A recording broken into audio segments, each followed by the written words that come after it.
राजाराम भाइ, तपाईले यस कन्या गोमा बैलगुडीलाई आफ्नो एक मात्र पत्नी बनाएपछि दुःखमा, सुखमा, पीडामा, रोगमा, भोगमा, अपङ्ग हुँदा के तपाईले सहयोग गर्नुहुनेछ? सहयोग गर्छु। ताली बजाउनुहोस्, उहाँले सहयोग गर्नुहुन्छ। धन्यवाद। सबै कुरामा, सुखमा, दुःखमा, हुँदा नहुँदा पनि सहायता गर्छु। त्यो हो बाचा। अब नानी गोमालाई, अब है त हाम्रो गोमा बहिनीले पनि यसको प्रश्नको उत्तर दिनुपर्ने हुन्छ। गोमा बहिनी, के तपाईले यस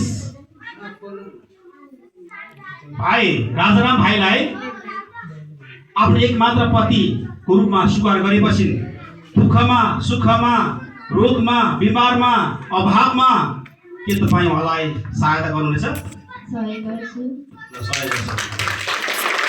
सहायता गर्नुहोस्।